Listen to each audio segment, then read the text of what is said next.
20வது மந்திரம். स यथा ऊर्णनाभिः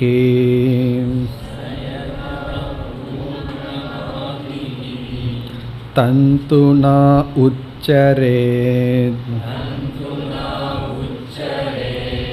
यथा अग्नेः क्षुद्रा विस्फुलिङ्गाः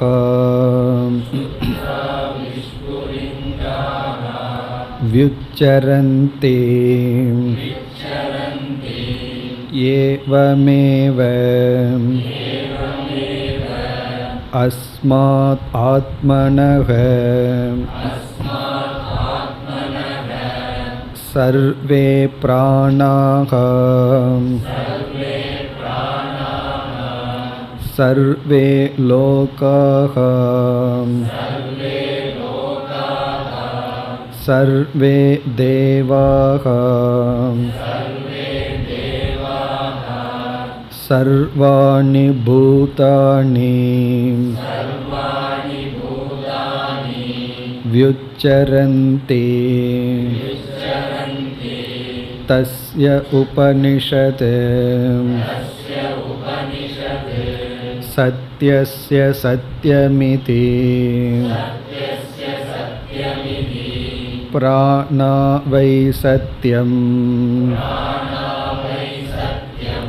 तेषाम् एष सत्यम्.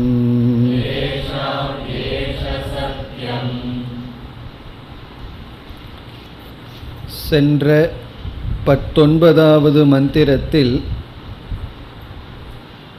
நாம் ஜீவாத்மா உண்மையில் எதனுடனும் எப்பொழுதும் சம்பந்தம் வைப்பதில்லை, அல்லது ஜீவாத்மாவினுடைய உண்மையான சொரூபம் அசங்க சொரூபம். ஆனால் ஜீவாத்மா சம்சாரத்துடன் இருப்பது சம்பந்தத்தினால் வந்துள்ளது. அப்பொழுது பூர்வபக்ஷம் வந்தது, இந்த சம்பந்தம் நித்தியமாக இருக்கின்றது. ஜாகிரத அவஸ்தையில் இந்திரியங்களுடனும் ஸ்தூல பிரபஞ்சத்துடனும், சொப்பன அவஸ்தையில் வாசனாமய பிரபஞ்சத்துடனும் சம்பந்தம் இருக்கின்றது. ஆகவே சம்பந்தம் நித்தியம் என்ற சந்தேகம் வரும்பொழுது மீண்டும் சுஷுப்தி விசாரம் சென்ற மந்திரத்தில் செய்யப்பட்டது. அதில் சுஷுப்தியில் எதனுடனும் சம்பந்தம் இல்லை. ஆகவே சம்பந்தம் என்பதும் அனித்தியம்தான். அந்த சம்பந்த நிமித்தமாக வருகின்ற சம்சாரமும் அனித்தியம். அது ஜீவாத்மாவினுடைய சொரூபம் அல்ல என்று நாம் பார்த்து முடித்தோம். பிறகு நமக்கு ஒரு சந்தேகம் ஏற்பட்டது. அஞ்ஞானத்துடன் சம்பந்தம் இருக்கின்றதே, அதுவும் இல்லாமல் இந்த அஞ்ஞானமும் அனாதியாக இருக்கின்றது. பிரம்மனும் அல்லது ஜீவனுடைய சைத்தன்ய சொரூபமும் அனாதியாக இருக்கின்றது. ஆகவே அனாதியான அஞ்ஞானத்துடன் அனாதி சம்பந்தம் இருக்கின்றதே என்ற சந்தேகம் வரும்பொழுது அதற்கும் நாம் பதில் பார்த்தோம். இந்த அஞ்ஞானம் மித்யாவாக இருப்பதனால், சத்தியமாக இல்லாத காரணத்தினால் மித்யாவுடன் இருப்பது சம்பந்தம் இருந்தும் இல்லாததுதான். ஆகவே இந்த பிரபஞ்சமும் அதற்கு காரணமான அஞ்ஞானமும் மித்யா என்று புரிந்து கொண்டால்தான் அந்த மித்யாவுக்கு அதிஷ்டானமாக இருப்பதனால் எதனுடனும் அதிஷ்டானம் சம்பந்தப்படுவதில்லை. இப்போ இதற்கு உதாகரணம் வேண்டும் என்றால் ஜாகிரத அவஸ்தையில் இருக்கின்ற ஞானியினுடைய மனதைத்தான் கூற வேண்டும். ஜாகிரத அவஸ்தையில் இருக்கின்ற ஞானியினுடைய மனதில் அஞ்ஞானமும் இல்லை. இந்த அஞ்ஞானம் அனாதியாக இருந்தாலும் அந்தம் என்று பார்த்துள்ளோம். எந்த ஒரு அறியாமைக்கும் தோற்றமில்லை. ஆனால் ஞானம் வந்துவிட்டால் சென்றுவிடும். சென்றால் பிறகு மீண்டும் வராது. அப்படி ஞானியினுடைய மனதில் ஆத்ம அஞ்ஞானம் இல்லை. ஆனால் அந்த மனதில் மோட்சம் இருக்கின்றது. இதிலிருந்து என்ன தெரிகின்றது என்றால் அஞ்ஞானத்துடனும் உண்மையான சம்பந்தம் இல்லை. இப்போ இந்த கருத்தை நாம் பார்த்து முடித்தோம். இப்பொழுது நாம் படித்த 20வது மந்திரத்திற்கு வருகின்றோம். இது இந்த பகுதியினுடைய கடைசி மந்திரம். இப்போ 2வது அத்தியாயத்தில் நாம் முதல் பகுதியை எடுத்துக்கொண்டோம், அஜாதசத்ரு பிராமணம். அதனுடைய கடைசி மந்திரம் இது. இப்போ இந்த மந்திரம் முக்கியம் என்று நாம் பார்த்தோம். காரணம் என்னவென்றால், இந்த மந்திரத்தில் பிரம்மத்திற்கு ஒரு லட்சணம் வந்துள்ளது. அந்த லட்சணமானது பிரசித்தியை அடைந்துள்ளது உபனிஷத்துக்களுக்குள். இங்கே முக்கியம் என்றால் உபனிஷத்தே முக்கியம்தான். அதில் போய் குறிப்பாக இதை முக்கியம் என்று சொல்வதற்கு காரணம், அது மிகவும் பிரசித்தியை அடைந்துள்ளது என்ற அடிப்படை. ஒருவரை நம்ம விஐபி அப்படின்னு சொல்கிறோம்னா, வெரி இம்பார்ட்டன்ட் பர்சன் சொல்கிறோம்னா என்ன அர்த்தம்னா, அவர் பதவியில் இருக்கிற வரைக்கும் தான் விஐபி, அதற்கு பிறகு வெரி இன்சிக்னிஃபிகண்ட் பர்சனாக மாறிடுறார். அப்போ முக்கியமான ஆள் அப்படின்னு என்ன அர்த்தம்னா, பிரசித்தியானவர்னு அர்த்தம், ரொம்ப ஃபேமஸாக இருக்கிறவர்னு அர்த்தம் அப்பொழுதுக்கு. அதுபோல் இங்கு பிரம்மத்துக்கு ஒரு லட்சணம் வந்துள்ளது. அந்த லட்சணம் உபனிஷத்திற்குள் பிரசித்தியை அடைந்துள்ளது. அது மட்டுமல்ல, உபனிஷத்தே அந்த லட்சணத்தை மிக மிக முக்கியமாகவும் பிறகு பிரம்மத்திற்கு இருக்கின்ற இரகசியமான பெயர் என்றும் அறிமுகப்படுத்துகின்றது. அதாவது சீக்ரெட் நேம், பிரம்மத்திற்கு இரகசியமான ஒரு பெயர் இருக்குது, அதுதான் இந்த லட்சணம் என்று அறிமுகப்படுத்தி உள்ளது. அந்த லட்சணத்தினுடைய பெருமை அல்லது அது எந்த விதத்தில் அமைந்துள்ளது என்று பார்க்கும் பொழுது இதனுடைய முக்கியத்துவம் நமக்கு விளங்கும். இப்பொழுது நாம் இந்த இறுதியான 20வது மந்திரத்தில் என்னென்ன கருத்துக்கள் அடங்கியுள்ளன என்று இப்பொழுது முதலில் பார்த்துவிட்டு மந்திரத்தினுடைய சொற்பொருளை நாம் ஆராய்ந்து பிறகு இதற்கு சங்கரரும் விளக்கம் எழுதியுள்ளார், பாஷ்ய விசாரத்தையும் நாம் பார்க்க போகின்றோம். ஆகவே இந்த மந்திரத்தினுடைய ஒவ்வொரு சொல்லினுடைய அர்த்தம், சாராம்சம், பாஷ்ய விசாரம் அனைத்தையும் நாம் விளக்கமாக பார்க்க இருக்கின்றோம். முதலில் இந்த மந்திரத்தில் என்னென்ன கருத்துக்கள் அடங்கி உள்ளன என்பதை பார்ப்போம். சின்ன மந்திரமாக இருந்தாலும் இதில் என்னென்ன விஷயங்கள் நமக்கு கிடைக்கின்றன. முதல் கருத்து, பிரம்மன் உபாதான காரணம். பிரம்மன் உபாதான காரணமாக இருக்கின்றது. எதற்கு என்றால் ஜெகத்துக்கும் ஜீவனுக்கும். ஜெகத்துக்கு உபாதானம், ஜீவனுக்கும் உபாதானம். இப்போ ஜீவன் சொன்னால் ஜீவனுக்கு காரணம், பிறகு நாம் அனுபவிக்கின்ற ஜெகத்துக்கும் காரணம், போக்தாவுக்கும் காரணம், போக்கியத்துக்கும் காரணம். போக்தான்னா ஜீவன், அனுபவிப்பவன். போக்கியம் என்றால் அனுபவிக்கப்படுகின்ற பொருள். அப்படி இந்த உலகத்தை ஒரு கோணத்தில் போக்தா போக்கியம் என்று பிரிக்கின்றோம். இந்த இரண்டுக்கும் ஒரே ஒரு காரணம், அது பிரம்மன். அந்த கருத்து அறிமுகப்படுத்தப்படுகின்றது. பிறகு இந்த மந்திரத்திலிருந்து கிடைக்கின்ற 2வது கருத்து, எந்த ஒரு சைத்தன்யம் நம்முடைய ஒரு ஷரீரத்துக்கு ஆதாரமாக இருக்கின்றதோ அதே சைத்தன்யம் அனைத்து உலகத்திற்கும் ஆதாரமாக இருக்கின்றது. ஷரீரஸ்ய அதிஷ்டானம் சைத்தன்யமேவ ஜெகதக அதிஷ்டானம். இந்த ஷரீரத்துக்கு அதிஷ்டானமாக எந்த ஒரு சைத்தன்யம் இருக்கின்றதோ அதே சைத்தன்யம்தான் இந்த உலகுக்கே அதிஷ்டானமாக இருக்கின்றது. இந்த உடலுக்கு ஆதாரமாக இருப்பதே உலகுக்கும் ஆதாரமாக இருக்கின்றது. அந்த கருத்து நேரடியாக இங்கு புகட்டப்படுகின்றது. இப்போ இந்த கருத்தினுடைய விளைவாக நமக்கு 3வது கருத்து கிடைக்கின்றது. இப்போ இதில் கிடைக்கிற 3rd பாயிண்ட், 3வது கருத்து, பிரம்ம ஆத்ம ஐக்கியம், மகா வாக்கியம் என்று கூறலாம். ஜீவ பிரம்ம ஐக்கியம், ஜீவேஸ்வர ஐக்கியம்னு சொல்வது போல இங்கே பிரம்ம ஆத்ம ஐக்கியம். பிரம்மங்கிற சொல்ல நம்ம எப்போ பயன்படுத்துகிறோம் என்றால், எந்த ஒரு சைத்தன்ய தத்துவம் அகில உலகத்திற்குமே அல்லது சிருஷ்டிக்குமே ஆதாரமாக இருக்குமோ அந்த சைத்தன்யத்திற்கு பிரம்ம என்ற சொல்லை பயன்படுத்துகின்றோம். பிறகு எந்த ஒரு சைத்தன்யமானது ஒரு வியஷ்டி உடலுக்கு ஆதாரமாக இருக்கிறதோ அந்த சைத்தன்யத்தை ஆத்மா என்று பயன்படுத்துகின்றோம். இப்போ 2 சொற்கள் நம்மிடம் இருக்கின்றது. உலகத்துக்கு ஆதாரமான சைத்தன்யம் பிரம்ம, உடலுக்கு ஆதாரமான சைத்தன்யம் ஆத்மா. இங்கு 2வது கருத்தில் நமக்கு என்ன கிடைச்சதுன்னா, உடலுக்கு ஆதாரமான சைத்தன்யம்தான் உலகுக்கு ஆதாரமாகவும் இருக்கிறது என்று சொன்னதிலிருந்து நமக்கு இந்த 3வது கருத்து கிடைக்கின்றது. பிரம்மனும் ஆத்மாவும் ஒன்றுதான். பிரம்ம சைத்தன்யமும் ஆத்ம சைத்தன்யமும் வேறல்ல. இது நமக்கு கிடைக்கின்ற 3வது கருத்து. பிறகு இந்த மந்திரத்தில் நமக்கு கிடைக்கின்ற 4வது கருத்து பிரம்மத்தினுடைய லட்சணம். பிரம்மத்துக்கான ஒரு லட்சணம், ஒரு இலக்கணம். அந்த இலக்கணம்தான் நமக்கு இந்த மந்திரம் முக்கியம் என்ற ஒரு இடத்தை வகிக்கின்றது. பிரம்மத்துக்கு ஒரு புதிய விதத்தில், நாம் இதுவரைக்கும் பார்க்காத விதத்தில் ஒரு லட்சணம். அந்த லட்சணத்தில் என்னென்ன கருத்து கிடைக்கின்றது என்றால், ஜெகத்தினுடைய மித்தியாத்துவம். இப்போ இந்த 4வது கருத்துக்குள்ளேயே 3 கருத்து. அதாவது பிரம்மத்தினுடைய லட்சணம் 4வது கருத்து.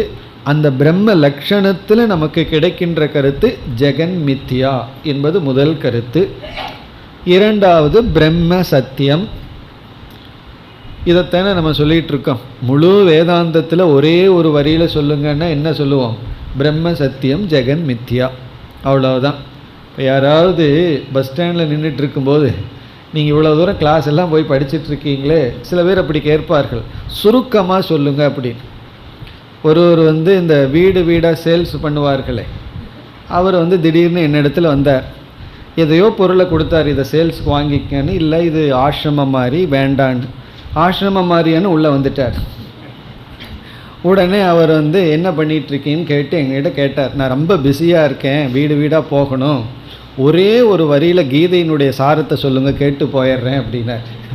அப்படி சில பேர் கேட்பார்கள். அவர் அவ்வளோ பிஸியாக, அதனால் நான் ரொம்ப டைம் எடுத்துக்காதீங்கன்னு சொல்கிறார். அப்படி பொதுவாக குரு கண்டிஷன் போடுவார்கள், இப்போ சிஷ்யன் கண்டிஷன் போடுறார்.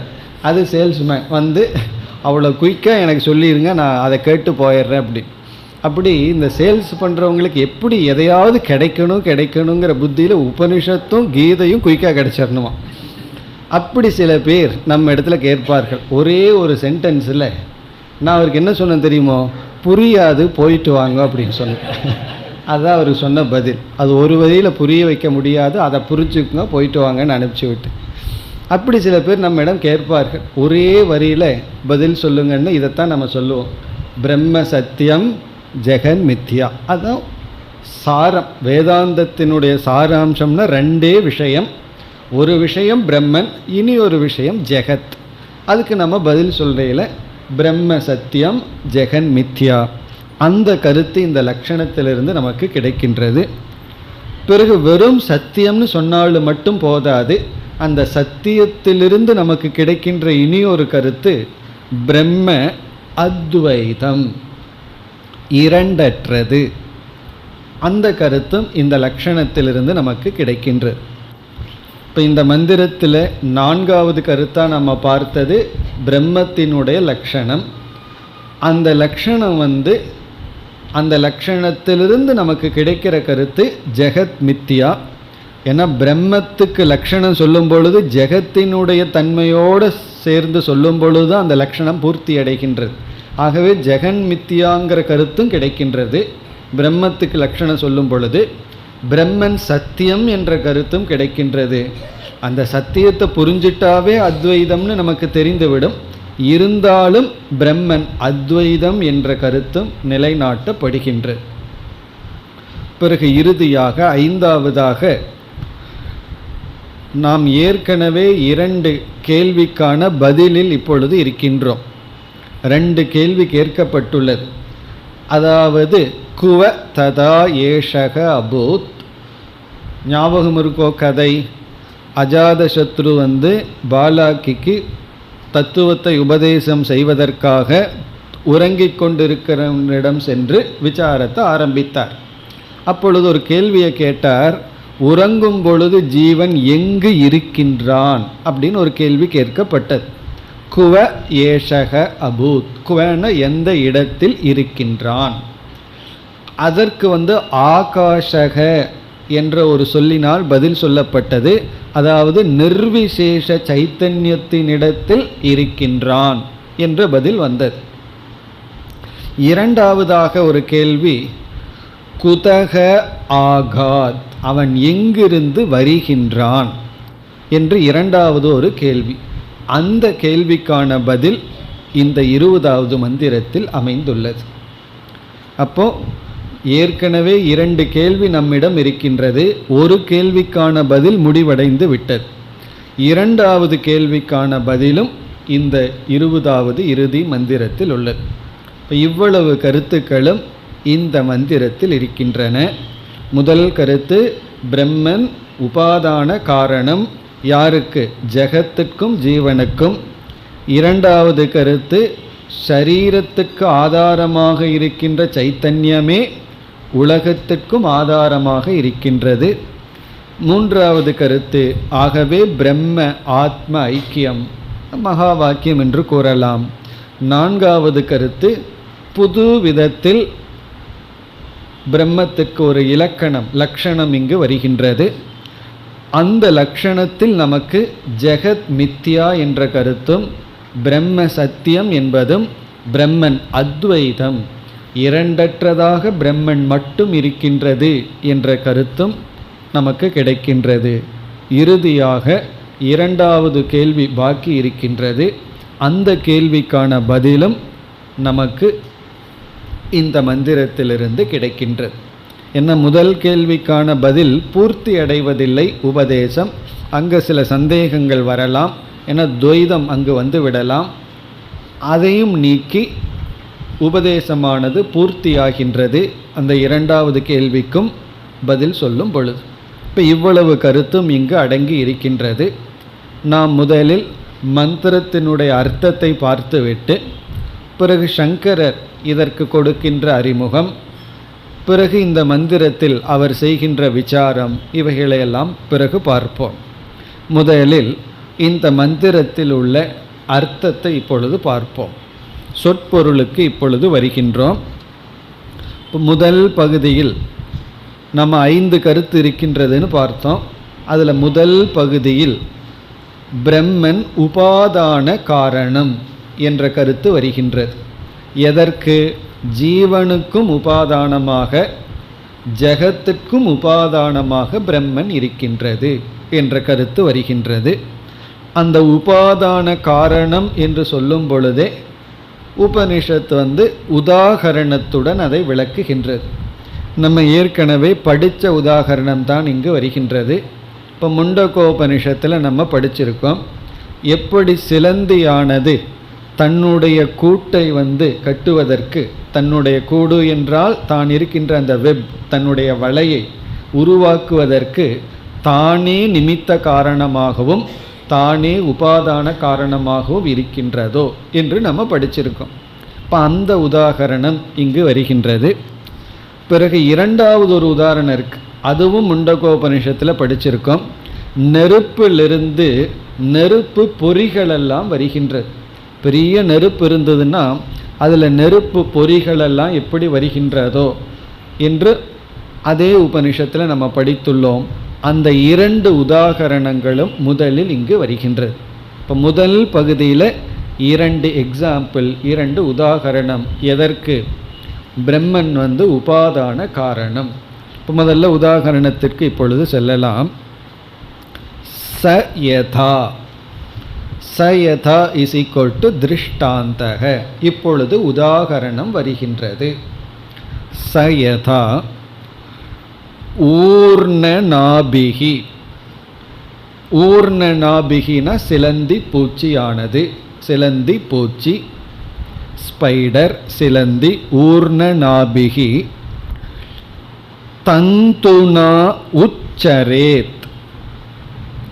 தந்துனா உச்சரேத், இங்க தந்து என்றால் நூல் அப்படிங்கிறதுக்கு தந்துன்னு பேரு. இங்க தந்து என்றால் அதனுடைய வளை. தந்துனா உச்சரேத் என்றால் அந்த வளையில் சுதந்திரமாக, உச்சரேத்னா சென்று கொண்டு இருக்கின்றதோ. இப்போ இங்கே நம்ம சேர்த்திக்கணும், அந்த வளையை அதுவே செய்து அதில் நகர்ந்து கொண்டு இருக்கின்றதோ. தந்துனா உச்சரேத்னா அந்த வளையில் அது மூவ் பண்ணிட்டு இருக்கு, அந்த வளையில் அது நகர்ந்து கொண்டு இருக்கின்றது. அதை நம்ம இங்கே எப்படி புரிஞ்சுக்கணும், அந்த தந்துவை அதுவே படைத்து அதில் அது சஞ்சரித்து கொண்டு இருக்கின்றது. இது ஃபர்ஸ்ட் உதாரணம், முதல் உதாகரணம். சிலந்தி பூச்சி எப்படி வளைக்கு காரணமோ அது முதல் உதாகரணம். பிறகு இரண்டாவது உதாகரணம், யதா அக்னேகே, எப்படி நெருப்பிலிருந்து, அக்னேகேன நெருப்பிலிருந்து, க்ஷுத்ராகா, க்ஷுத்ராகானா அல்பாகா சிறிய சிறிய, க்ஷுத்ராகா சிறிய சிறிய, விஸ்புலிங்காகா, விஸ்புலிங்காகன தீப்பொறிகள். இதில் எல்லா சொல்லையும் நம்ம அர்த்தம் புரிந்து கொள்ள வேண்டும். ஏன்னா இந்த ஸ்லோகம் மனப்பாட பகுதி. அந்த ஸ்கூல்லையெல்லாம் அந்த காலத்தில் இந்த செயல் மனப்பாட பகுதின்னு சொல்லுவார்கள் அல்லவா, அப்படி இந்த முழு மந்திரமே உங்களுக்கு மனப்பாட பகுதி. அப்போ அதை ஞாபகம் வச்சுக்கும்போது ஒவ்வொரு சொல்லினுடைய அர்த்தமும் ஞாபகம் இருக்க வேண்டும். விஸ்புலிங்காகன துளிகள், அதாவது பொறிகள். பொறிகள் அப்படின்னா தீப்பொறிகள். வியுச்சரந்தி தோன்றுகின்றனவோ, நெருப்பிலிருந்து சிறிய பொறிகள் எப்படி தோன்றுகின்றனவோ. இது ரெண்டு உதாரணம் நமக்கு இங்கே வந்துள்ளது. ச யதா இஸ் ஈக்குவல் டு உதாகரணம் அப்படிங்கிறது அந்த ரெண்டு சொல்லும் குறிக்கின்றது. ச யதா எவ்விதம், ஊர்ணநாபிகி சிலந்தியானது, தந்துனா உச்சரேத் தன்னுடைய நூலில் சென்று கொண்டு இருக்கின்றதோ, நகர்ந்து கொண்டு இருக்கின்றதோ. அதிலிருந்து என்ன புரிஞ்சுக்கிறோம், தன்னுடைய வளையை தானே செய்து அதற்குள் சஞ்சரித்து கொண்டிருக்கின்றதோ.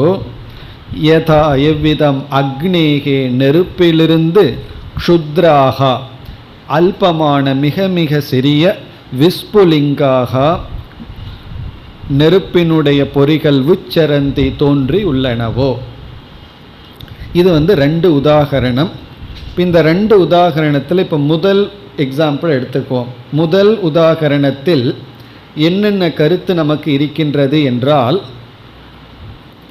ஜெகத்திற்கு உபாதான காரணம். ஏன்னா அடுத்த உதாரணத்தில் ஜீவனுக்குன்னு பார்க்க போகிறோம். இது ஜெகத்துக்கு உபாதான காரணம். நெருப்பு உதாகரணம் ஜீவன் பார்க்க போகிறோம். இங்கே ஜெகத், ஜடமான ஜெகத்துக்கு உபாதான காரணம். ஏன்னா அறிவை உடைய சேதனமான பூச்சியானது ஜடமான வளையை உருவாக்குகின்றது. அப்படி இந்த ஜடமான இந்த உலகத்துக்கு காரணமாக இருப்பவர் பிரம்மன். பிரம்மன் ஜடமான இந்த உலகத்திற்கு காரணம். இரண்டாவது கருத்து இந்த உதாகரணத்தில் அசகாயத்துவம். அசகாயத்துவம்னா சிலந்தி வேறொரு உதவி இல்லாமல், சகாயம்னா ஹெல்ப், அசகாயம்னா வித்தவுட் எனி ஹெல்ப், எவரிடமிருந்தும் உதவியை பெறாமல் தானே உருவாக்குகின்றது. அப்போ இந்த எக்ஸாம்பிளில் அசகாயத்துவங்கிறது காட்டப்படுகின்றது.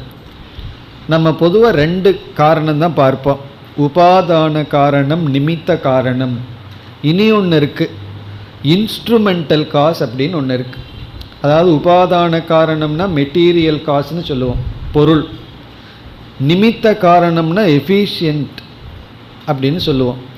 இனி ஒன்று இன்ஸ்ட்ருமெண்டல் காஸ் அப்படின்னு ஒன்று இருக்குது. அதாவது பானை உருவாக களிமண் உபாதான காரணம், குயவனாக இருப்பவர் நிமித்த காரணம், அறிவுபூர்வமாக இருப்பவர். இப்போ அவரிடத்துல வெறும் களிமண்ணையும் அவரையும் மட்டும் கொடுத்துட்டா அவரால் பானை உருவாக்க முடியுமா? அதுக்கு ஒரு இன்ஸ்ட்ருமெண்ட் வேணும், அதுக்கு ஒரு கருவி வேணும். அதை இன்ஸ்ட்ருமெண்டல் காஸ் அப்படின்னு சொல்லுவோம். இப்போ குலாலனுக்கு பானையை செய்கின்ற குயவருக்கு அந்த களிமண்ணிலிருந்து பானை உருவாக்க எத்தனையோ உதவி பொருள்களெல்லாம் தேவைப்படுகின்றது, கருவிகளெல்லாம் தேவைப்படுகிறது.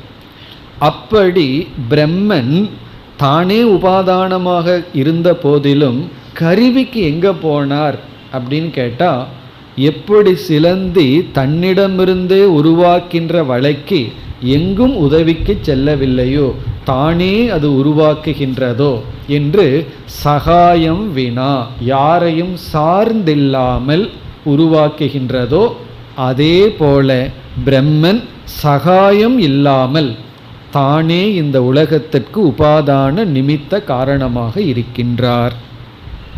அப்போ இரண்டாவது அசகாயத்துவம். முதல்ல ஜெகத்துக்கு உபாதான காரணம். இப்போ நம்ம பார்த்துட்டு இருக்கிறது முதல் எக்ஸாம்பிள்லேருந்து என்னென்ன கருத்து கிடைக்கிதுன்னு. முதல் உதாகரணத்திலிருந்து ஜெகத்துக்கு உபாதான காரணம், இரண்டாவது அசகாயத்துவம், மூன்றாவது தெரிஞ்ச கருத்து தான் அபின்ன நிமித்த உபாதானம்.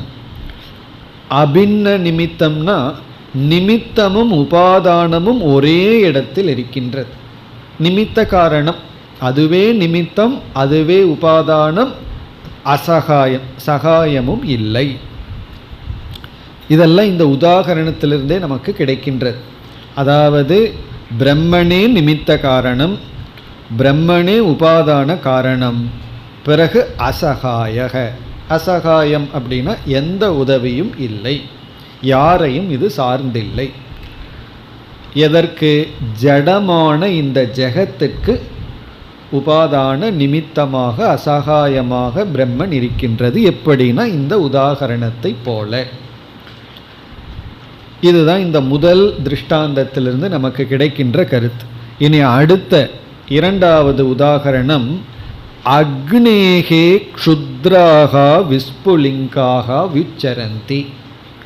இது பிரம்மன் ஜீவனுக்கு காரணம். காரணம் என்ன? இப்படி சொல்வதற்கு காரணம் என்னென்னா, இந்த உதாகரணத்தில் முண்டகோபனிஷத்துலேயே அப்படித்தான் அங்கே நம்ம பார்த்துருக்கோம். அதாவது அக்னியிலிருந்து வருகின்ற அக்னி பொறிகள். இதில் பார்த்தோம் அப்படின்னா நெருப்பும் நெருப்பிலிருந்து வருகின்ற நெருப்பினுடைய பொறிகளும் சொரூபத்தில் ஒன்று தான். ஆகவே பிரம்மன் தன்னிடமிருந்து உருவாக்கின்ற ஜீவன் சொரூபத்தில் வேற்றுமை கிடையாது. பிரம்மனும் பிரம்மனிடமிருந்து தோன்றுகின்ற ஜீவனும் சொரூபத்தில் வேற்றுமை கிடையாது. எப்படி என்றால் நெருப்பும் நெருப்பிடமிருந்து தோன்றுகின்ற நெருப்பு பொறிகளும். பிறகு என்ன வேற்றுமை இருக்கின்றது அப்படின்னா, அது அல்பமாக நமக்கு தெரிகின்றது, சின்னதாக தெரியுது. இது அல்பமாக தெரியல, ஆனால் சொரூபம் ஒன்று தான். அது எப்படின்னா, நீங்கள் பெரிய நெருப்பை கொண்டு போய் ஜின்னிங் ஃபேக்ட்ரியில் வச்சாலும் சரி, ஒரு சிறிய நெருப்பு துளியை போய் ஜின்னிங் ஃபேக்ட்ரியில் வச்சாலும் என்ன ஆகும்னா அந்த ஃபேக்ட்ரி கொஞ்சம் நேரத்தில் அங்கே இருக்காது. அப்படி அது சிறிய நெருப்பாக இருந்தால் என்ன, பெரிய நெருப்பாக இருந்தால் என்ன, அதனுடைய சொரூபம் மாறுவதில்லை. அதே போல பிரம்மனிடமிருந்து வருகின்ற ஜீவனுடைய சொரூபமும் பிரம்மனுடைய சொரூபமும் மாற்றம் இல்லை. இது ஒரு முதல் கருத்து. அதாவது ஜீவனுக்கும் காரணம், சொரூபம் மாறாமல். பிறகு இனி ஒரு கருத்து அவிக்ரியம். விக்ரியம் அப்படின்னா எந்த விதமான விகாரத்தையும் அடையாமல் பிரம்மன் காரணமாக இருக்கின்றது. விக்ரியம் இல்லாமல், விக்ரியா அப்படின்னா மாடிஃபிகேஷன், விகாரம், மாற்றத்தை அடையாமல் பிரம்மன் காரணமாக இருக்கின்றது. இதைத்தான் நம்ம வேறொரு வார்த்தையில் விவர்த்த உபாதானம் என்று சொல்வோம். விவர்த்த காரணம். விவர்த்த காரணம்னா ஸ்வரூப அபரித்யாகேன காரணம். நாம் எப்பொழுதெல்லாம் காரண காரியத்தை பார்க்கும்போது பொதுவாக காரணத்தில் ஏதாவது ஒரு மாற்றம் ஏற்பட்டு தான் காரியமாக மாறும். காரணம் அப்படியே இருந்ததுன்னா அது எப்படி காரியமாக மாறும்? அட்லீஸ்ட் நாம ரூபமாவது அதில் சேரணும், ஏதோ ஒரு மாற்றத்தை அடையணும். ஆனால் பிரம்மன் எந்த விகாரத்தையும் அடையாமல் காரியத்தை தோற்றி வைக்கின்றது. அந்த அவிக்கிரியத்துவமும் இந்த அக்னி திருஷ்டாந்தத்திலிருந்து நமக்கு கிடைக்கின்றது. எந்த விகாரத்தையும் அடையாமல் காரணமாக இருக்கின்றது. இப்போ இது நம்ம 5 கருத்து பார்த்தோம். இந்த மந்திரத்தில் 5 கருத்து அமைந்துள்ளதுன்னு. அதில் முதல் கருத்து இந்த திருஷ்டாந்தத்திலிருந்து நமக்கு கிடைத்து விட்டது. எப்படி என்றால் அது எப்படி கிடைக்கின்றது? இந்த உதாகரணத்திலிருந்து கிடைக்கின்றது. சயதா ஊர்ணநாபிகி தந்துனா உச்சரேத் அக்னேகே க்ஷுத்ரா விஸ்புலிங்காக வியுச்சரந்தி. இப்போ இந்த பகுதி வரைக்கும் முதல் கருத்து. இந்த மந்திரத்தில் 5 கருத்து இருக்குன்னு பார்த்தா அதில் முதல் கருத்து முடிவடைகின்றது. அந்த முதல் கருத்தில் பிரம்மன் ஜெகத்திற்கும் ஜீவனுக்கும் காரணம். இந்த திருஷ்டாந்தத்திலிருந்து என்னென்ன கருத்தெல்லாம் கிடைக்குதுன்னு பார்த்து விட்டோம். இனி இரண்டாவது கருத்து, இந்த உடலுக்கு ஆதாரமாக இருக்கின்ற நிர்விசேஷ சைத்தன்யம்தான் இந்த உலகத்திற்கும் ஆதாரம். அந்த கருத்து வருகின்றது. அதை இப்பொழுது பார்ப்போம். மந்திரத்தில் ஏவம் ஏவ, ஏவம் ஏவன இவ்விதமாகவே, இவ்விதமாகவே, ஏவம் ஏவ இஸ் ஈக்குவல் டு இவ்விதமாகவே. இவ்விதமாகவேன்னு என்ன அர்த்தம்? எப்படி உதாகரணமோ அப்படி. அந்த எக்ஸாம்பிளோட கனெக்ஷன் இங்கே வருகின்றது. யதா திருஷ்டாந்தக ததா. அங்கே யதாங்கிறதுக்கு தான் ஏவம் ஏவ. யதான எவ்விதம், எவ்விதம் சிலந்தியானது தன்னுடைய வலையை உருவாக்குகிறதோ, எவ்விதம் நெருப்பானது பொறிகளை தோற்றி வைக்கின்றனவோ அவ்விதமே. அதே போல அஸ்மாத் ஆத்மனக, அஸ்மாத் ஆத்மனகனா இந்த ஆத்மாவிடமிருந்தே, இந்த ஆத்மாவிடமிருந்தே. ஆனால் இந்த இடத்துல என்ன சொல்லி இருக்கணும்? பிரம்மனகன்னு சொல்லி இருக்கணும். பிரம்மத்திடமிருந்து இந்த உலகம் வந்துள்ளதுன்னு சொல்லணும். ஆனால் இங்கே உபனிஷத் என்ன சொல்லுகின்றது? இந்த ஆத்மாவிடமிருந்தே. இந்த அஸ்மாத்னா நம்ம சரீரத்தில் இருக்கின்ற அந்த இந்தங்கிறது எதை காட்டுகின்றது? இந்த உடலுக்கு ஆதாரமாக இருக்கின்ற எந்த ஒரு நிர்விசேஷ சைத்தன்யத்தில் இந்த ஜீவன் போய் சுஷுப்தி அவஸ்தையில் இருக்கின்றானோ, எந்த ஜீவ சைத்தன்யத்தில் ஒடுங்குகின்றானோ அந்த சைத்தன்யத்திடமிருந்தே. அப்போ இதிலிருந்து என்ன சொல்லப்படுகிறது? சரீரத்துக்கு ஆதாரமாக இருக்கின்ற சைத்தன்யத்திடமிருந்தே இந்த அனைத்து உலகமும் வருகின்றது. இப்போ ஆத்மனகன இந்த சைத்தன்யத்திடமிருந்தே. இப்போ என்ன சொல்லணும்? அடுத்த கருத்து, இந்த உலகம் முழுவதும் வந்துள்ளதுன்னு சொல்ல வேண்டும். அதில் சில உதாகரணங்கள் சிலவற்றை கூறி இவைகளெல்லாம் வந்துள்ளது. இப்போ இனிமேல் வருகின்ற பகுதி என்ன அர்த்தம் அப்படின்னா, பிரபஞ்சம் சிருஷ்டி வந்துள்ளது. அந்த சிருஷ்டியில் சிலவற்றை இங்கு உபனிஷத் கூறுகின்றது. அஜாதசத்ரு கூறுகின்றார் என்னென்னலாம் வந்தது. ஏவமேவ அஸ்மாத் ஆத்மனக, அதுபோல இந்த ஆத்மாவிடமிருந்து சர்வே பிராணாகா. சுருக்கமாக சொன்னால் இதம் ஜெகத்துன்னு சொல்லணும், இந்த உலகம் அனைத்தும். அதற்கு பதிலாக சில லிஸ்ட் வருது. இவைகளெல்லாம் வந்தன. என்னென்ன? சர்வேன எல்லா, பிராணாகா. இங்கே பிராணாகாங்கிற சொல்லுக்கு எல்லா ஜீவராசிகளினுடைய இந்திரியங்கள், கரணங்கள் அப்படின்னு அர்த்தம். இன்ஸ்ட்ருமெண்ட்னு அர்த்தம். சர்வே பிராணாகான எல்லா ஜீவராசிகளினுடைய எல்லா கரணங்களும், எல்லா இன்ஸ்ட்ருமெண்ட், எல்லா கரணங்களும் தோன்றின. இந்திரியங்கள், கர்மேந்திரியம், ஞானேந்திரியம் போன்ற அனைத்து கரணங்கள் தோன்றின. சர்வே லோகாகா, எல்லா லோகங்களும் தோன்றின. இங்க லோகம் அப்படின்னா ஜீவனுடைய கர்ம பலனான உலகங்கள். ஜீவ கர்ம பலபூதாகா. லோகம்னா போக்கியம், அனுபவிக்கப்படுகின்ற இந்த உலகங்கள். அதுக்கு விளக்கம் சொல்லும் பொழுது என்ன சொல்கிறார்கள், நமக்கு இப்படிப்பட்ட உலகம் வர்றதுக்கு என்ன காரணம்? பகவான் வேற மாதிரி படைச்சிருக்கலாம் அல்லவா? இப்போ நம்ம பார்த்துட்டு இருக்கிறமே உலகம், இந்த மாதிரி இருக்கிறதுக்கு என்ன காரணம் என்றால் அது நம்முடைய கர்மத்தினுடைய பலன். இந்த மாதிரி உலகம் இருந்தால் தான் இந்த ஜீவனுக்கு இருக்கின்ற அந்தந்த கர்மங்கள் எல்லாம் டேலி ஆகும். அப்போ இந்த உலகம் நமக்கு கிடைக்கிற சூழ்நிலை, உலகங்கிறது நம்ம கர்ம பலனினால் நாமளே உருவாக்கியது. பகவான் சாமான்யமான உபாதான காரணம். சரி, உபாதான காரணம் பகவான்னா வேறு விதத்தில் உலகத்தை படைச்சிருக்கலாமே.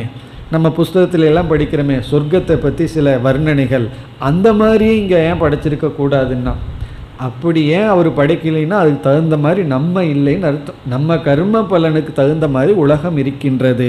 இப்போ லோகாகனா ஜீவனுடைய கர்ம பலனாக இருக்கின்ற உலகங்களும் அந்த பிரம்மனிடமிருந்தே தோன்றின. அந்த பிரம்மன் இங்கே யாருன்னு சொல்லப்பட்டிருக்கு? ஆத்மா. இந்த ஆத்மாவிடமிருந்தே தோன்றின. பிறகு சர்வே தேவாகா, எல்லா தேவர்களும், அதாவது ஹையர் ஜீவா, மேலான ஜீவர்கள். இங்கே தேவர்கள் அப்படின்னா, இப்போ இந்த பூமி இருக்குது, இந்த உலகம் இருக்குது, இதில் எத்தனையோ நியதிகளெல்லாம் இருக்குது. ஒவ்வொரு நியதிகளையும் கண்காணிக்க ஒரு ஆள் வேணும். இப்போ இந்த உலகம் நம்மளே அப்படித்தானே பண்ணிகிட்ருக்கோம். இப்போ இந்த உலகம் இருக்குதுன்னு சொன்னால் ஒவ்வொரு லா இருக்குது. அந்த லா, ஒரு லாவை கிரியேட் பண்ணோம் அப்படின்னா, ஒரு லா அண்ட் ஆர்டர்னு வந்ததுன்னா அதை கண்காணிக்கிறதுக்கு ஒருத்தரை போடுறோம் அல்லவா? அதே போல் இந்த உலகத்தில் இருக்கிற ஒவ்வொரு இயற்கை நியதியையும் கண்காணிக்க ஒரு ஆள் வேணும், ஒரு ஜீவன். அவர்களெல்லாம் தான் தேவர்கள். ஆகவே தேவர்கள் யார் அப்படின்னா, இந்த உலகத்தினுடைய நியதிகளை கண்காணிப்பவர்கள், பாதுகாப்பவர்கள். அக்னி தேவன், வாயு தேவன், சூரிய தேவன் என்று எல்லா தேவர்களும் இந்த உலகத்தை கண்காணிக்கின்ற தேவர்களெல்லாம் தோன்றினார்கள். யாரிடமிருந்து? ஆத்மாவிடம் இருந்து. இந்த ஜீவர்களையெல்லாம் ஆட்டி வைக்கின்ற, இந்த ஜீவர்களுக்கு அதிபதியாக இருக்கின்ற தேவர்களெல்லாம் ஜீவ சைத்தன்யத்திடமிருந்து தான் தோன்றி உள்ளார்கள். பிறகு இப்படியே சொல்லி கொண்டு போன எவ்வளவு சொல்றது? உபனிஷத் முடிக்கின்றது, சர்வாணி பூதாணி, எல்லா உயிரினங்களும். சர்வாணி பூதாணி, எல்லா உயிரினங்களும் வியுச்சரந்தி, தோன்றுகின்றன, தோன்றி உள்ளன. யாரிடமிருந்து? இந்த ஆத்மாவிடம் இருந்து. இங்கே சர்வாணி பூதானிங்கிறதுக்கு விளக்கம் சொல்லும் பொழுது, பிரம்மாவில் ஆரம்பித்து எறும்பு வரை, நமக்கு தெரிஞ்சது சின்னது எறும்பு, அதுக்கு கீழே என்ன இருக்கோ அது வரை எல்லா ஜீவராசிகளும். ஸ்தம்ப பர்யந்தம்னு சொல்லுவாங்க. பிரம்மாவில் ஆரம்பித்து ஸ்தம்ப பர்யந்தம். ஸ்தம்பம்னா மரம் செடி கொடிகள் வரை. பிரம்மாஜியில் ஆரம்பித்து மரம் செடி கொடி வரை உள்ள அனைத்து ஜீவர்களும் வியுச்சரந்தி, தோன்றி உள்ளன. யாரிடமிருந்து? அஸ்மாத் ஆத்மனக, இந்த ஆத்மாவிடமிருந்து. இப்போ எல்லா ஜீவராசிகளும் யாரிடமிருந்து தோன்றினார்கள்னா ஆத்மாவிடமிருந்து தோன்றினார்கள். இதிலிருந்து நமக்கு என்ன மூன்றாவது கருத்து கிடைக்கின்றது? இந்த மந்திரத்தில் நமக்கு மூன்றாவது கருத்துன்னு என்ன பார்த்தோம்? பிரம்மத்திடமிருந்து தான் இவைகள் தோன்றினங்கிறது தான் பிரசித்தம். ஏன்னா இந்த அகில சிருஷ்டிக்கும் ஆதாரமாக இருக்கிற சைத்தன்யத்திற்கு பிரம்மன்னு பேர். ஆனால் இங்கே உபனிஷத்து அந்த சைத்தன்யத்தை ஆத்மா என்று சொல்லியுள்ளது. ஆகவே ஆத்ம பிரம்ம ஐக்கியம் நமக்கு கிடைக்கின்றது.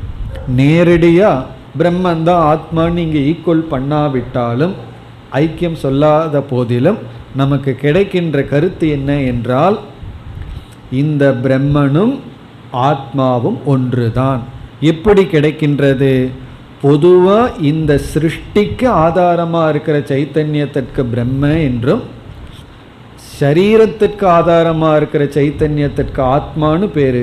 இங்கு சிருஷ்டிக்கே ஆதாரமாக இருப்பது ஆத்மா என்று சொல்வதிலிருந்து ஆத்ம பிரம்ம ஐக்கியம் நமக்கு கிடைக்கின்றது. இப்போ இதுவரை நமக்கு 3 கருத்து கிடைத்துள்ளது.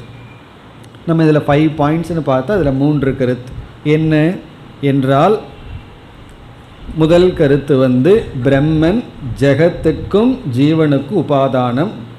இரண்டாவது, சரீரத்தில் இருக்கின்ற ஆத்மாதான் இந்த அகில சிருஷ்டிக்கு ஆத்மாவாக ஆதாரமாக இருக்கின்றது.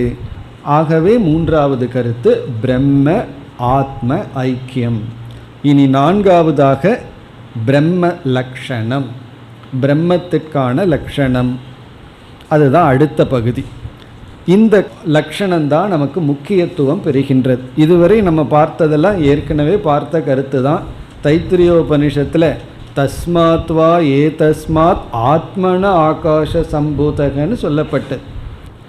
அங்கே பிரம்மவித் ஆப்னோதி பரம்னு சொல்லி, பிரம்மத்தை அறிந்தவன் பரத்தை அடைகிறான்னு சொல்லி, அந்த பிரம்மத்தை யோவேத நிகிதம் குகாயாம் தன்னுடைய சரீரத்தில் இருக்கின்ற ஆத்மாவாக அறிய வேண்டும்னு சொல்லி, பிறகு ஆத்மாவிடமிருந்து இவை வந்ததுன்னு சொல்வதிலிருந்தே பிரம்மனும் ஆத்மாவும் ஒன்றுன்னு அங்கே நமக்கு தெரிகின்றது. அதே கருத்து தான் இங்கும் வந்தது. இனி அடுத்த பகுதியில் பிரம்மத்துக்கு லட்சணம் வருகின்றது.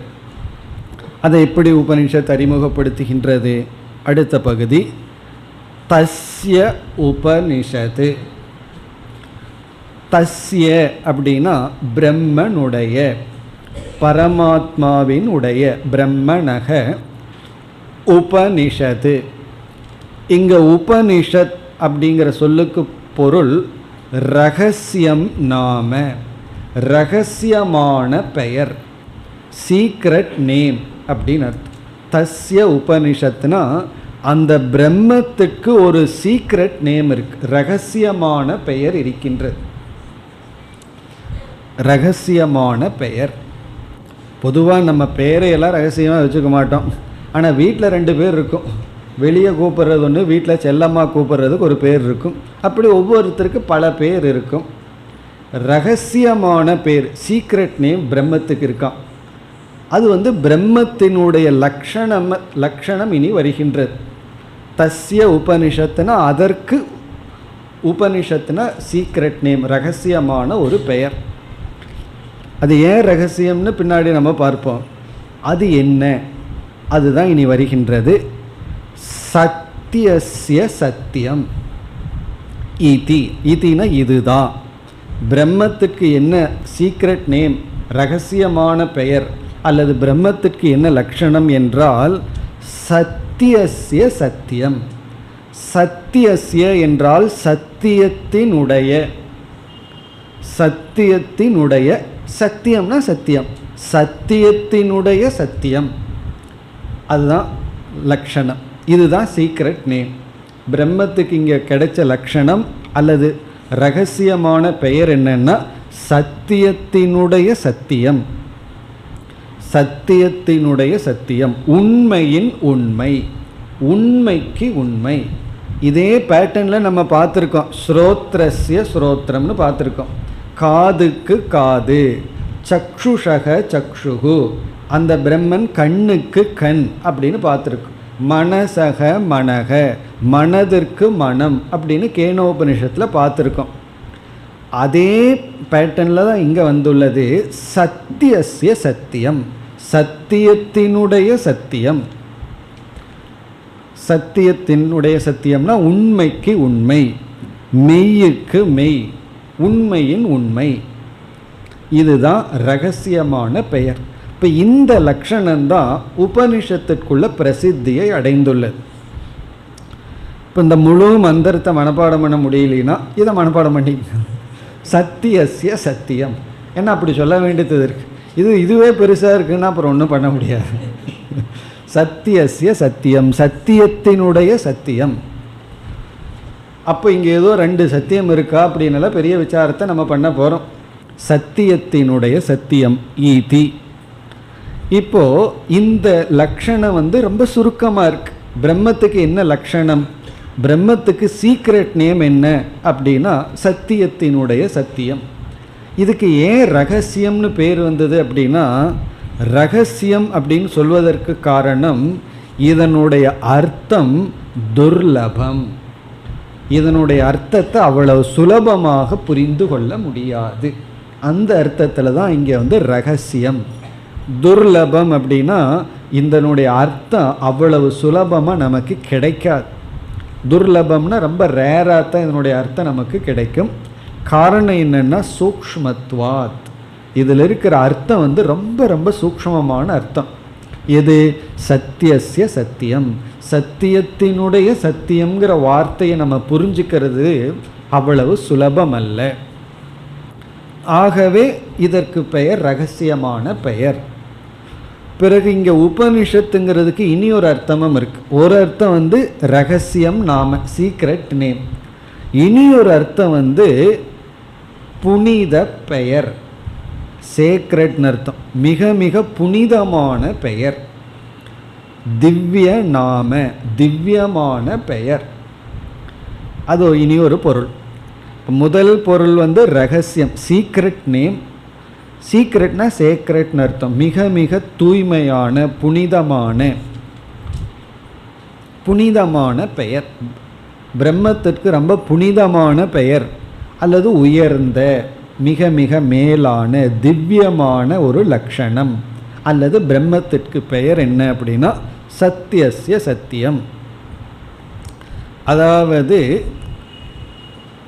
ரகசியம்னு சொல்கிறதுக்கு ஒரு காரணம் பார்த்தோம், அது புரியாதுன்னு சொல்லும். இனி ஒரு காரணம் இருக்குது. அது என்ன தெரியுமோ? இந்த ரகசியத்தை தகுதியானவங்கிட்ட தான் சொல்லணும். தகுதி இல்லாதவங்கிட்ட போய் ரகசியத்தை சொன்னோம் அப்படின்னா என்ன தெரியுமோ?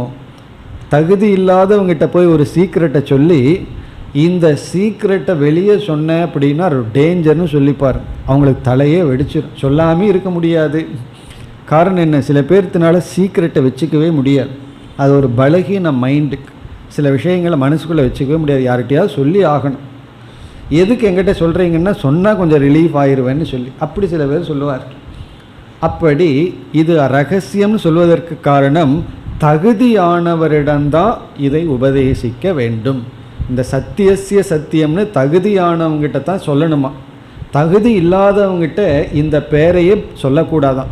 பிரம்மத்துக்கு சத்தியத்தினுடைய சத்தியங்கிற பெயர் அல்லது லட்சணத்தை தகுதி இல்லாதவங்கிட்ட சொல்லக்கூடாதான். சொன்னால் என்ன ஆகும்னா அதை நம்ம பார்க்க போகிறோம். இதை சொன்னால் எப்படியெல்லாம் தப்பாக புரிஞ்சுக்கலாம் அப்படிங்கிறத நம்ம பிறகு பார்ப்போம்.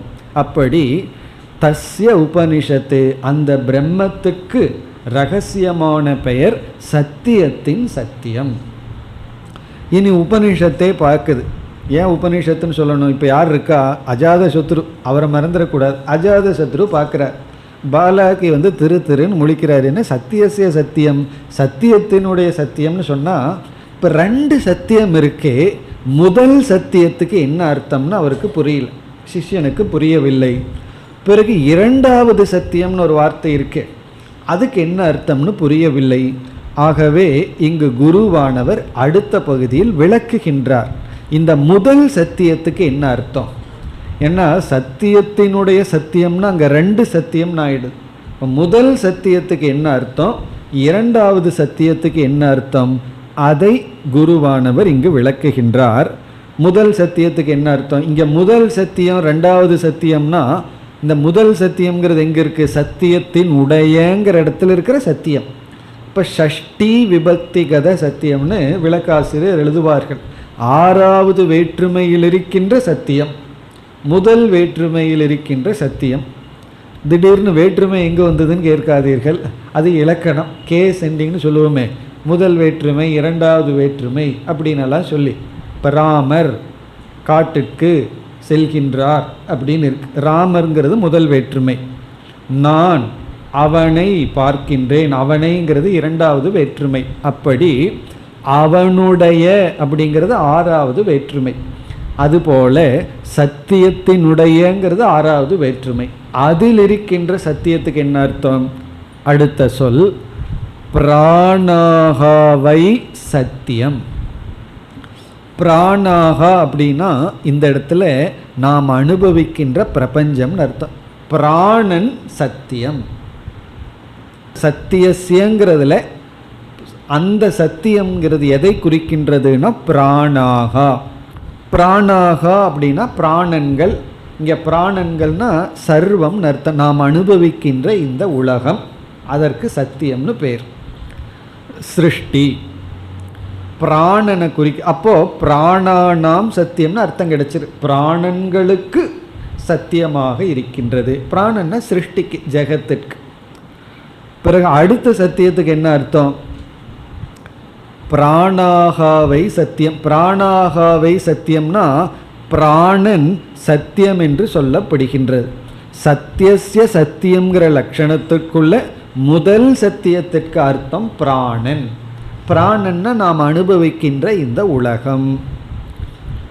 பிறகு தேஷாம் ஏஷக சத்தியம். தேஷாம் அப்படின்னா அந்த பிராணனுக்கு, அந்த சிருஷ்டிக்கு, பிரபஞ்சத்திற்கு ஏஷக சத்தியம், சத்தியமாக இருப்பது இரண்டாவது சத்தியம்.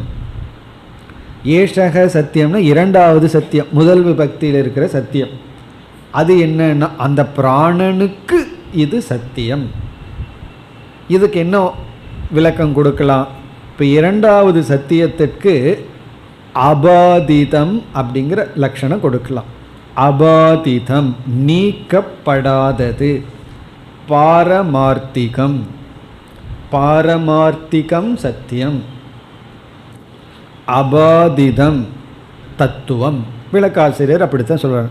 அபாதிதம் தத்துவம், நீக்க முடியாத தத்துவம் இரண்டாவது சத்தியத்திற்கு அர்த்தம்.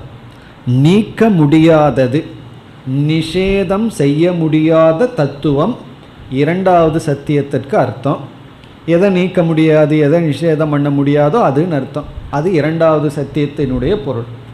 முதல் சத்தியம் பிராணாகா அப்படின்னு சொல்லப்படுகிறது.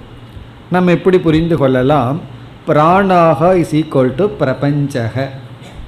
அப்போ நம்ம என்ன சொல்லலாம்?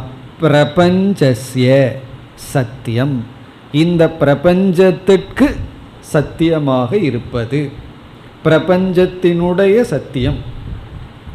அப்போ சத்தியஸ்ய இஸ் ஈக்குவல் டு பிரபஞ்சஸ்ய, இந்த உலகத்திற்கு. அப்போ ஒரு கேள்வி வரலாம், உலகத்திற்கு சத்தியம்னு சொன்னால் உலகத்தை ஏன் சத்தியம்னு சொல்லணும்? அப்போ இந்த உலகம் சத்தியமா அப்படின்னு ஒரு கேள்வி வருகிறது. அதற்கு நம்ம பதில் சொல்லலாம். இந்த சத்தியத்தை ரெண்டாக பிரிக்கலாம். சத் தியத் என்று பிரிக்கப்படுகிறது. இதெல்லாம் நம்ம முதல் சத்தியத்தில் இருக்கோம். முதல் சத்தியத்தை பிரபஞ்சம்னு சொல்லிட்டோம். அது எப்படி பிரபஞ்சத்தை சத்தியம்னு சொல்ல முடியும் என்றால், அந்த இடத்துல சத்தியத்தை நம்ம ரெண்டாக பிரிக்கிறோம். சத் தியஜ் அப்படின்னு. அந்த ஃபஸ்ட்டு சத், இரண்டாவது தியஜ், அது மூர்த்தம் அமூர்த்தம் என்று பிரிக்கப்படுகிறது. மூர்த்தம் அமூர்த்தம், ஃபார்ம் ஃபார்ம்லெஸ். அதாவது மூர்த்தம் அப்படின்னா திரவியமானது, பார்க்கக்கூடியது. அமூர்த்தம்னா சூக்ஷ்மமாக இருப்பது. அப்போ இந்த உலகம் எப்படி இருக்குன்னா மூர்த்தமாகவும் அமூர்த்தமாகவும் இருக்கின்றது. பார்க்க போகிறோம். மூர்த்தாமூர்த்த பிராமணம்னு தேர்டு பிராமணத்தில் பார்க்க போகின்றோம். அதாவது மூர்த்தம் அப்படின்னா உருவத்துடன் கூடியது, அமூர்த்தம்னா உருவமற்றது. அப்போ சத்தியம்ங்கிறத ஒரு கோணத்தில் பிரித்தோம்னா மூர்த்தமும் அமூர்த்தமும் அடங்கியன்னு ஒரு சொல் நமக்கு கிடைக்கிறது.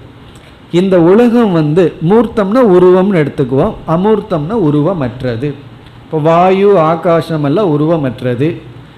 பிறகு பூமி இருக்குது, நீர் இருக்கின்றது, அக்னி இருக்குது, அதுக்கெல்லாம் ஒரு ஃபார்ம் இருக்குது. அப்படி மூர்த்த அமூர்த்தம், மூர்த்தமாகவும் அமூர்த்தமாகவும் இருக்கின்ற இந்த உலகத்திற்கு அதுக்கு சத்தியஸ்ய சத்தியம். அல்லது இனி ஒரு வார்த்தையில் சொல்லணும்னா வியாவகாரிக சத்தியஸ்ய சத்தியம், பாரமார்த்திகம் சத்தியம். அப்போ சத்தியஸ்ய இஸ் ஈக்குவல் டு வியாவகாரிக சத்தியஸ்ய, வியாவகாரிக சத்தியத்திற்கு சத்தியமாக, பாரமார்த்திக சத்தியமாக இருப்பது பிரம்மன். இந்த வார்த்தை பிரம்மத்துக்கான அடைமொழி, பிரம்மத்துக்கான லட்சணம், பிரம்மத்தினுடைய பெயர். பிரம்மத்துக்கு என்ன பெயர்னா வியாவகாரிக சத்தியத்துக்கு தான் பாரமார்த்திக சத்தியமாக இருத்தல், இருப்பது. அப்போ என்னென்னலாம் சொல்லலாம்?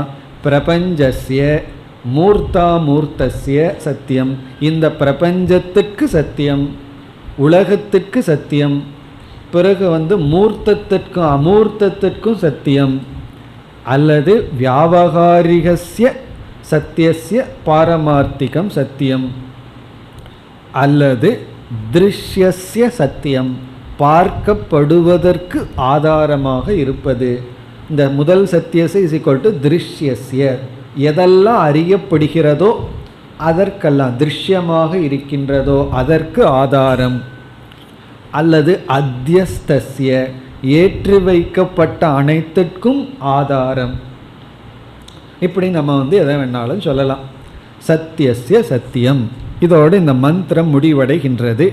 இப்போ இந்த சத்தியஸ்ய சத்தியத்தை தான் நம்ம விஸ்தாரமாக பார்க்க போகின்றோம்.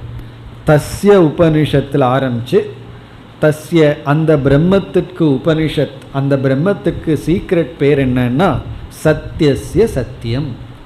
இது ஏன் ரகசியம்னு சொல்கிறோம் அப்படின்னா, இந்த உலகத்தை வியாவகாரிகமாக இருக்கிற இந்த பிரபஞ்சத்தை உபனிஷத்தே சத்தியம்ங்கிற வார்த்தையில் சொல்லிவிட்டது. வேற யாராவது சொல்லியிருந்தா பரவாயில்ல, உபனிஷத்தே இதை சத்தியம்னு சொல்லிவிட்டது. இது அதிகாரி அற்றவர்கள் கையில் இந்த வாக்கியம் போகும் பொழுது தான் துவைதம்ங்கிற தத்துவம் விட்டது. ஏன்னா அவங்க என்ன சொல்கிறாங்க, இந்த உலகம் நீ சொல்கிற மித்தியா பொய் அல்ல. காரணம் என்ன? உபனிஷத்தே என்ன சொல்லுது? இந்த உலகத்தை சத்தியம்னு சொல்லி இருக்கின்றது. அப்படி இருக்கும்போது நீ எப்படி மித்தியான்னு சொல்லுவேன்? சத்தியமான உலகத்துக்கு அது சத்தியமாக இருக்கு, அது ஒரு சத்தியம், இது ஒரு சத்தியம் என்று இரண்டு சத்தியம். துவைதம் வர்றதுக்கு காரணமே இந்த வாக்கியம்தான். துவைத மதம் உருவாகிறதுக்கு காரணமே சத்தியச சத்தியம்தான். அப்போ நம்ம கேட்கலாம், எதற்கு உபனிஷத்து இப்படி பண்ணணும்? வேற ஏதாவது விதத்தில் சொல்லி இருந்திருந்தா இந்த பிரச்சனை வந்திருக்காதேன்னா நம்ம பார்க்க போகிறோம். இதற்கு மேலே அத்வைதத்தை நிலைநாட்டுறதுக்கு வேற நல்ல லட்சணம் கிடையாதுன்னு பார்க்க போகிறோம். சில பேர் என்ன சொல்லியிருக்கிறார்கள், துவைதத்தை நிலைநாட்டுறதுக்கு இதுதான் நல்ல வாய்ப்புன்னு சொல்கிறார்கள். நம்ம பார்க்க போகிறோம், அத்வைதத்தை நிலைநாட்டுறதுக்கு இதுதான் பெஸ்ட் லட்சணம். அதையும் நம்ம பார்க்க போகின்றோம். அப்படி இந்த சத்தியசிய சத்தியம்தான் நமக்கு ஒரு முக்கியமான விசாரமாக இருக்க போகின்றது. அடுத்த வகுப்பில் தொடர்வோம். ஓம் பூர்ணமத பூர்ணமிதம் பூர்ணாத் பூர்ணமுதச்யதே பூர்ணஸ்ய பூர்ணமாதாய பூர்ணமேவாவசிஷ்யதே. ஓம் சாந்தி சாந்தி சாந்தி.